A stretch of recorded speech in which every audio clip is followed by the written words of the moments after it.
Hai sobatku, selamat datang di channel RL1221. Jumpa lagi. Sebelum kita lanjutkan alur cerita novelnya, jangan lupa like and subscribe ya. Terima kasih. Bab 478 sampai dengan 480 kumpulan mobil mewah. Keluarga Karmin adalah keluarga terkenal di kota Mandala. Kamu bahkan menjalin hubungan dengan si cacat bodoh yang identitasnya tidak jelas. Dalam 2 tahun ini, berapa banyak orang yang mentertawakan keluarga Karmin. Selain itu, bagaimanapun juga kamu nona keluarga Karmin. Tapi apa yang kamu pikirkan dengan terus menjalin hubungan dengan orang cacat? Kamu tidak malu, tapi keluarga Karmin malu. Janet semakin marah dan bicara tanpa pandang bulu. Janet, jangan sembarangan bicara. Nyonya besar Andrea mengerutkan alis dan menegurnya. Nenek, memangnya aku bicara sembarangan? Semua itu fakta. Lihat sikapnya. Dia bahkan bertanya kenapa aku begitu yakin keluarga Karmin akan semakin baik setelah Peter meninggalkan keluarga Karmin. Kenapa? Apakah kamu merasa keluarga Karmin akan merosot setelah Peter meninggalkan keluarga Karmin? Aku beritahu kamu, keluarga Karmin akan semakin baik kalau dia pergi. Janet tersenyum dingin dan kalimatnya penuh keyakinan. Benar. Kenneth langsung berdiri dan menimpalinya. Petik 2. Selama Peter pergi, keluarga Karmin akan menandatangani kerjasama dengan perusahaan Lipon dalam 2 hari. Kurang dari sebulan, keluarga Karmin bisa kembali sukses seperti sebelumnya. Kenneth dan Janet bekerja sama.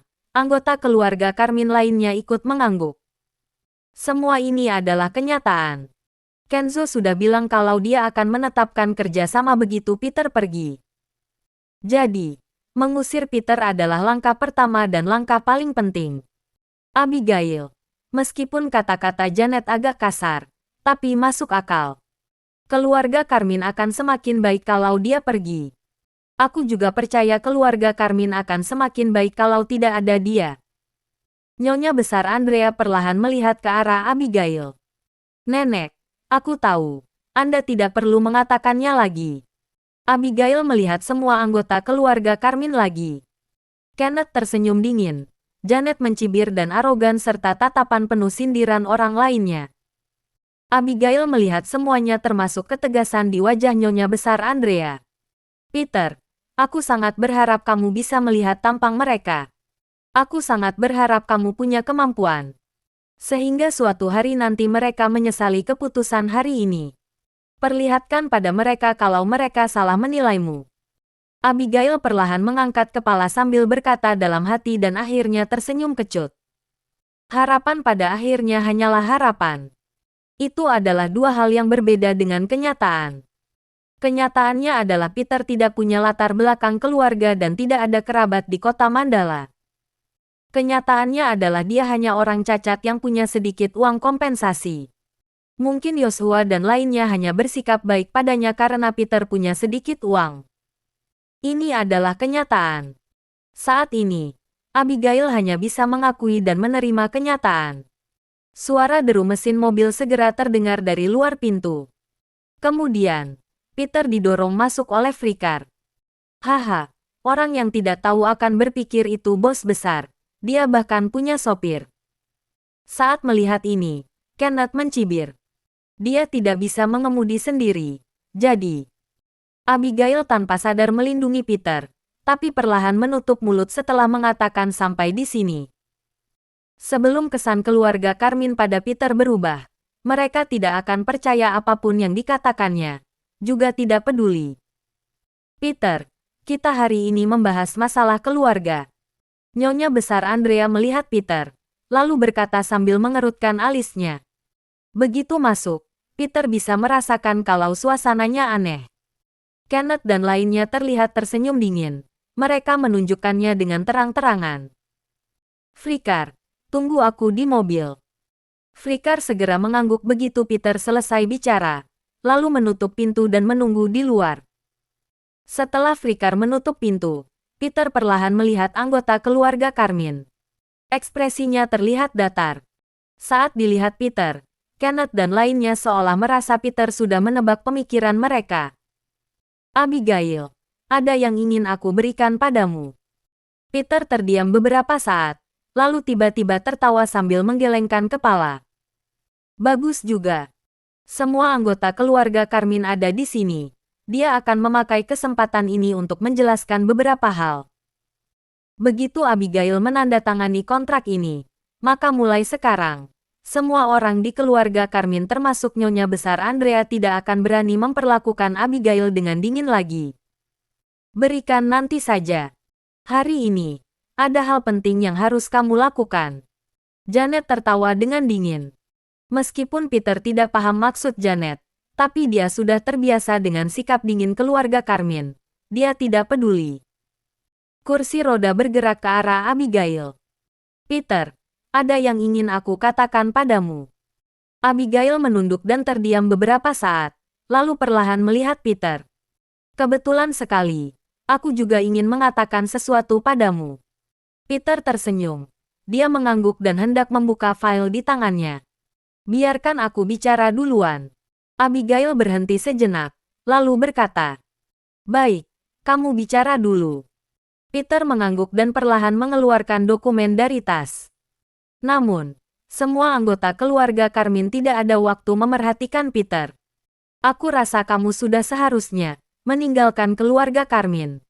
Abigail menggertakkan gigi, lalu tiba-tiba mendongak dan melihat Peter dengan serius. Wosh! Dalam sekejap, semua terdiam. Semua anggota keluarga Carmine sedang menahan kegembiraan dan berusaha diam. Setelah 2 tahun, akhirnya mereka bisa mengusir Peter. Gerakan Peter berhenti setelah mendengarnya dan tangan yang baru mengeluarkan setengah perjanjian kerja sama membeku di udara. "Kamu bilang apa?" Senyum di wajah Peter perlahan menghilang dan melihat Abigail sambil mengerutkan alisnya. "Aku bilang." Abigail menghela napas dan berkata, "Kamu sudah saatnya pergi dari keluarga Carmine." Kali ini suaranya lebih kencang dan jelas terdengar di telinga Peter. Banyak anggota keluarga Carmine yang terlihat tersenyum. Peter agak bingung dan perlahan memasukkan kontrak ke tas lagi. Kemudian, Peter mendongak untuk melihat semua anggota perusahaan Carmine dan Nyonya Besar Andrea. "Apa yang mereka lakukan padamu? Apa yang kalian katakan padanya?" Reaksi pertama Peter adalah merasa anggota keluarga Carmine telah melakukan sesuatu. "Tidak ada yang mengatakan apa-apa padaku. Kami memang membahas masalahmu. Kami merasa kalau kamu sudah ada kemampuan sekarang dan tidak membutuhkan keluarga Carmine lagi." Abigail tiba-tiba berdiri dan berkata dengan sangat tegas kepada Peter. Tatapannya terlihat yakin. "Aku sudah bilang kalau aku tinggal di keluarga Carmine karena kamu. Aku ingin berada di sisimu untuk membalas pengorbananmu padaku selama 2 tahun." Peter menatap mata Abigail. Suaranya bahkan lebih serius dari Abigail. "Aku tidak butuh balasanmu. Juga tidak membutuhkan perlindunganmu. Aku merawatmu selama 2 tahun hanya karena menjalankan tanggung jawab. Sekarang aku sudah tidak merasa bersalah lagi. Sudah saatnya kamu pergi dari rumahku." Kepala Abigail berdengung dan mengatakan ini seperti orang gila. Mata Peter melebar dan melihat Abigail dalam-dalam. Dia tidak percaya Abigail bisa berkata seperti ini padanya. Saat ini, tatapan Abigail sangat serius. Suaranya tegas dan Peter tahu kalau Abigail tidak sedang bercanda. Jika masalahnya menyangkut Abigail, Peter tidak bisa berpikir dengan tenang. "Peter, apalagi yang kamu tunggu? Bukankah sebelumnya kamu bilang tinggal di keluarga Carmine karena Abigail? Kamu juga bilang tidak ada yang bisa mengusirmu selain Abigail sendiri yang mengatakannya. Abigail sudah mengatakannya sekarang. Kenapa kamu masih tidak pergi?" Kenneth mendengus dan berteriak pada Peter. Sedangkan Peter sama sekali tidak melihatnya. Tatapannya hanya melihat Abigail seorang. Semua suara dari luar diblokir olehnya. Hanya Abigail yang ada di matanya. Keluarga Carmine buta. Bukan hanya mata yang buta, hati juga buta. Frikar yang ada di luar pintu menghela napas, kemudian mengeluarkan ponsel sambil berjalan menjauh. Meskipun Joshua bilang mulai sekarang dirinya sopir Peter dan tidak perlu melaporkan semua hal padanya, tapi dia harus melaporkan masalah ini. Abigail, aku tanya padamu. Apakah ada yang memaksamu melakukan keputusan ini? Tidak peduli siapa orang yang memaksamu dan punya dukungan besar, aku tetap tidak akan tunduk padanya. Peter perlahan mendongak dan berkata serius pada Abigail. Kamu pikir siapa dirimu? Konyol sekali. Tidak akan tunduk. Aku beritahu kamu. Kenneth melangkah dan berkata sambil menunjuk hidung Peter. Diam. Peter tiba-tiba menoleh dan berteriak. Saat ini, aura kuat tubuh Peter langsung diledakkan. Aura pembunuhan yang terbentuk di medan perang meledak secara terang-terangan. Auranya setajam pisau dan matanya setajam listrik. Kenneth ketakutan sampai menggigil dan diam. Dia tidak berani bicara lagi. Abigail, katakan padaku. Peter berpaling dan melihat Abigail. Dia menebak kalau anggota keluarga Carmine yang memaksa Abigail mengusirnya. Namun, masalah Kenzo sudah dibereskan dan seharusnya mereka sudah tahu sekarang. Mereka sama sekali tidak ada alasan mengusirnya karena perusahaan Lipon. Jadi, Peter benar-benar tidak paham. Tidak ada yang memaksaku. Aku sudah tidak tahan dengan hidup seperti ini. Aku tidak ingin menghadapi orang cacat sepanjang hari. Paham? Abigail tiba-tiba ke depan dan berteriak pada Peter. Mata Peter sedikit melebar, lalu tersenyum pahit. Saat ini, hatinya berkedut. Aku paham. Peter mengangguk pelan. Pergi kalau paham. Mulai sekarang, keluarga Carmine tidak ada hubungannya denganmu lagi. Abigail melebarkan matanya. Hatinya juga meneteskan darah. Tapi dia memaksakan diri melepas cincin berlian di tangan dan melemparnya ke depan Peter. Peter mengambil dan melihatnya dengan bingung. Hatinya sangat kacau. Selama berada di keluarga Carmine, tidak peduli hinaan apapun yang dilayangkan Kenneth dan lainnya, Peter tidak pernah peduli. Dia bisa menahan semuanya selama Abigail peduli padanya. Tapi saat ini, ketika Abigail berkata kejam seperti ini, Peter merasa ada sesuatu yang hilang di hatinya.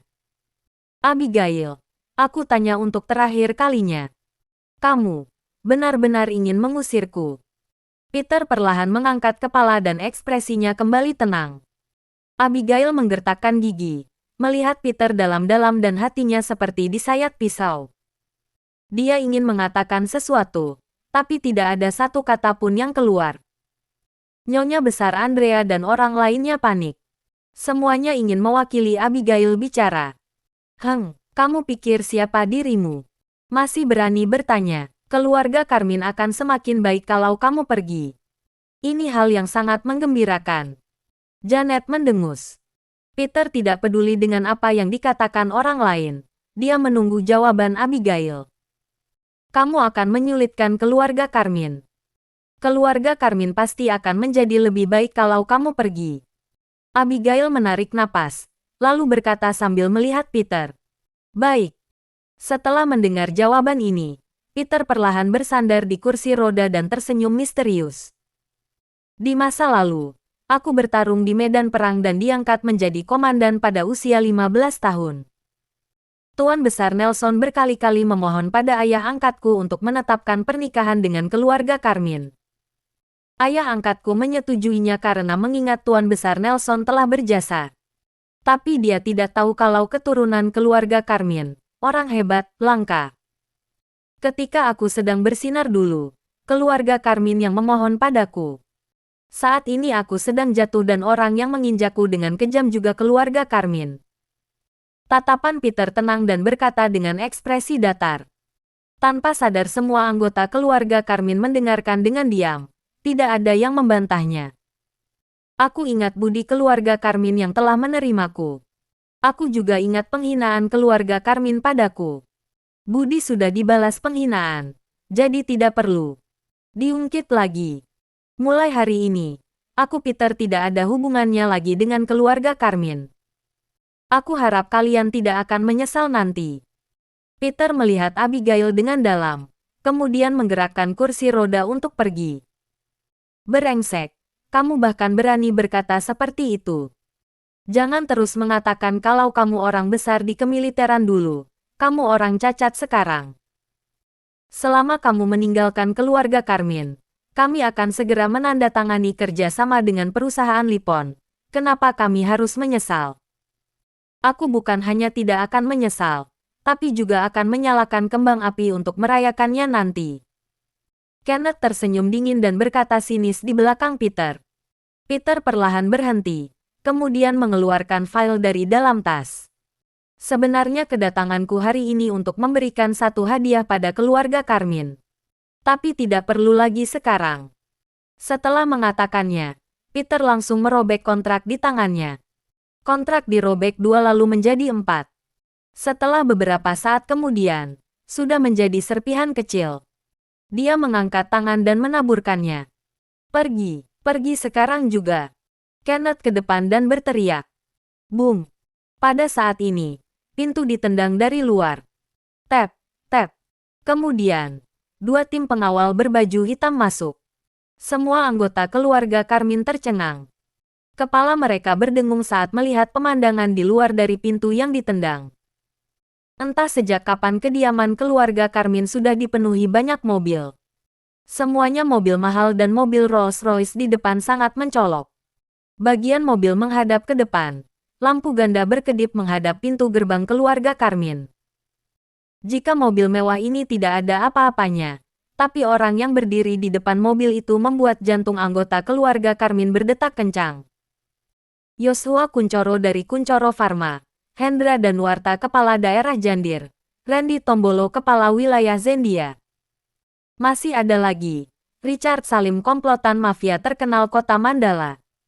Selain beberapa orang ini, juga ada beberapa pria parubaya berpakaian bagus yang menunggu sambil berdiri diam. Orang dari 3 kelompok, kumpulan mobil mewah dan kumpulan para bos besar.